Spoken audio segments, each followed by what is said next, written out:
That takes us into the blood and cheese section, with us meeting Blood at the gate. We see he still retains his gold cloak, which is a change up for the show.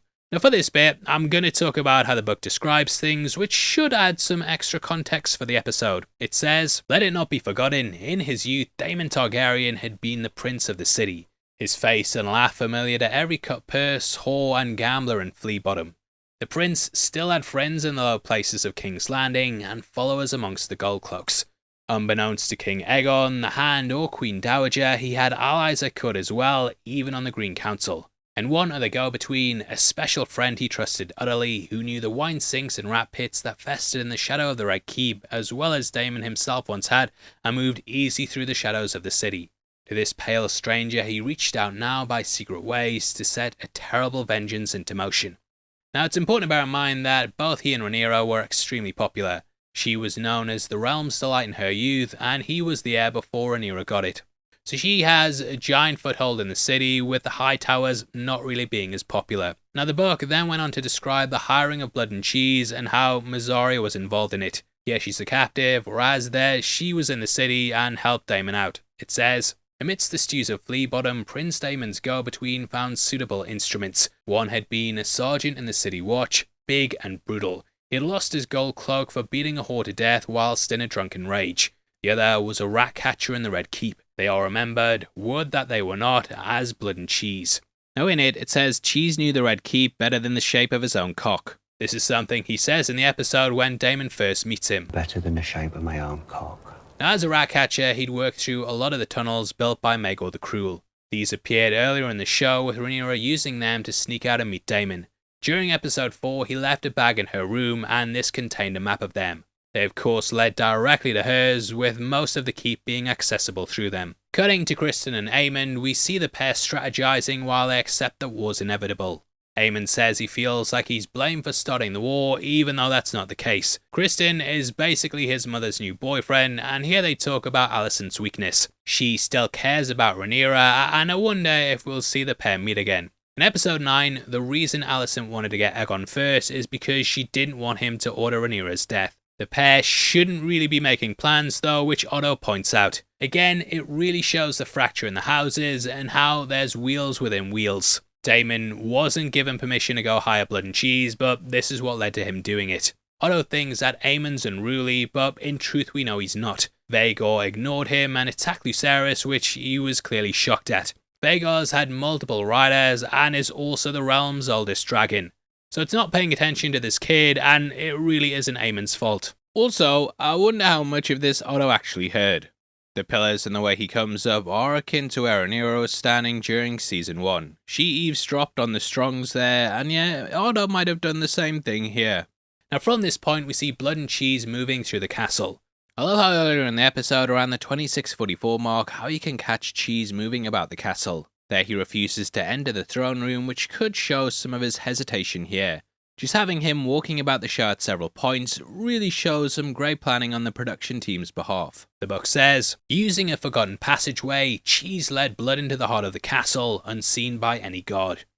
Some say their quarry was the king himself, but Aegon was accompanied by the king's god wherever he went. And even Cheese knew of no way in and out of Maegor's holdfast, save over the drawbridge that spanned the dry moat and its formidable iron spikes. Now as they move through the castle, they come across King Aegon, and he says he needs to be Aegon the Strong, which I know a couple of strong boys myself, eh?" What the book then dictates is the Tower of the Hand was less secure, and it's here they managed to evade the guards. These guys aren't good, and Cheese even kicks the dog. This is a trope that's typically done in westerns called a kick the dog moment. It basically spells out who the bad guy is, which hadn't figured it out yet. In fiction, the kick the dog moment's described as being used to make us lose all sympathy for a character, and yeah, I'm gonna do that. Now the show changes things up a lot, and in the work they went to the Queen's room. There it says, "The Tower of the Hand was less secure. The two men crept through the walls, bypassing the spearmen posted at the tower doors. Sir Otto's rooms were of no interest to them. Instead, they slipped into his daughter's chambers, one floor below.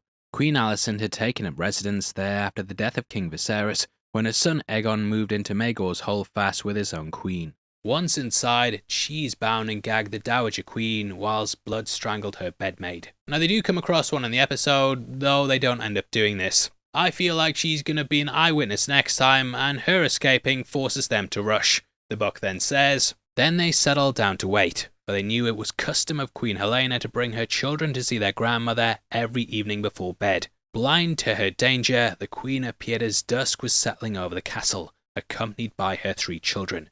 Jaehaerys and Rhaenyra were 6, Maelor 2. As they entered the apartments, Helena was holding his little hand and calling out her mother's name.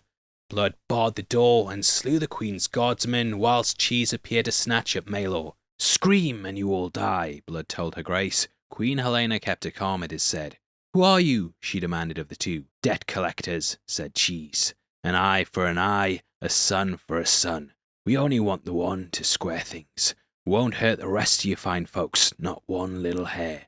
Which one you want to lose, your grace?' Now in the show, they grab Helena in the kids' room with Alicent being oblivious to them. The work says Helena pleaded them to take her instead, but they simply replied, 'A wife's not a son.' In the show, she tries to trade her necklace, but they take it anyway. They then said they'd kill them all if she didn't choose, which led into a Sophie's Choice. It's basically a Sophie's Choice but flipped. Now in the book, they told her to hurry up or Blood would R with their little girl. The book then says, 'Pick,' he said, 'or we'll kill them all.' On her knees, weeping, Helena named her youngest Maelor. Perhaps she thought the boy was too young to understand, or perhaps it was because her older boy Jaehaerys was King Aegon's firstborn and heir, next in line to the Iron Throne. 'You hear that, little boy?' Cheese whispered to Maelor. 'Your mama wants you dead.' Then he gave Blood a grin, and the hulking swordsman slew Prince Jaehaerys, striking off the boy's head with a single blow. The Queen began to scream.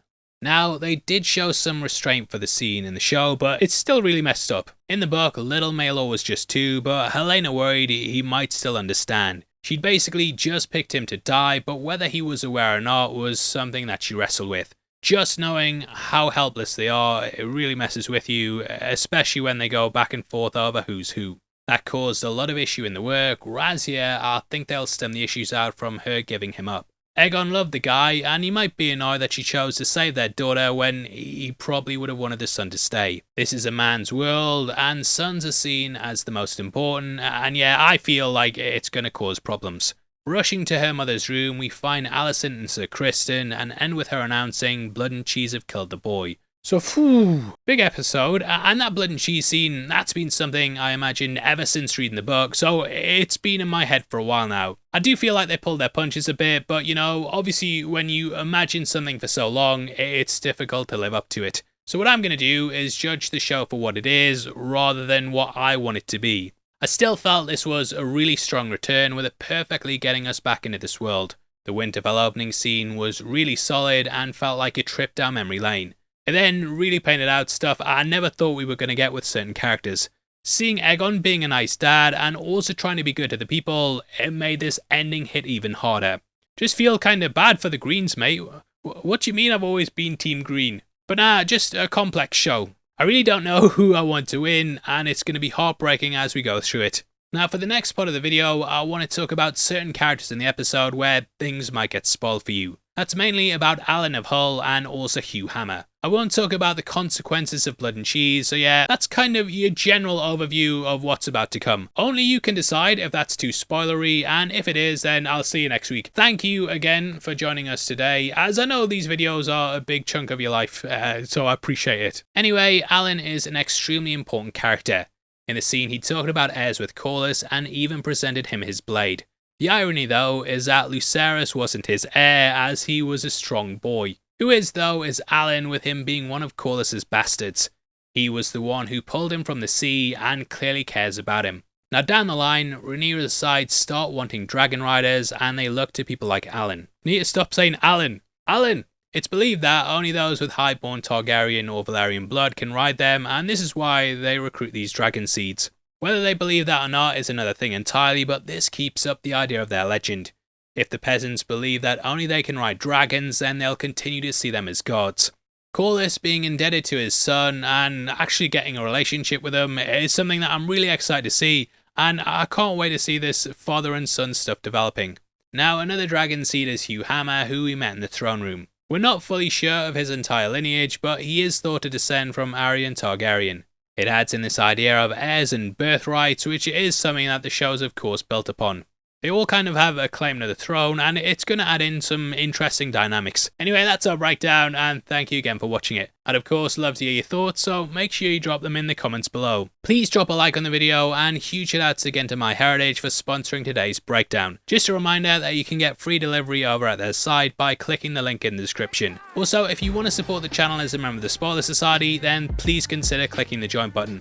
You'll get early access to videos every week. It goes a massive way to helping us out, and yeah, it just means we can do these more in-depth breakdowns. You know, I can take longer to write them and then host them. The editors get more time because we've got more of them now, and yeah, it just means that we're putting out better videos. So huge thank you to everyone who's done it. You know, you guys really mean a lot to me, and couldn't be doing it without you, so thank you for letting me do this. Now, if you want something else to watch, we've got another breakdown on screen, so definitely head over there right after this. With that out of the way, huge thank you for sticking through the video. I've been your host Paul, you've been the best, and I'll see you next time. Take care, peace.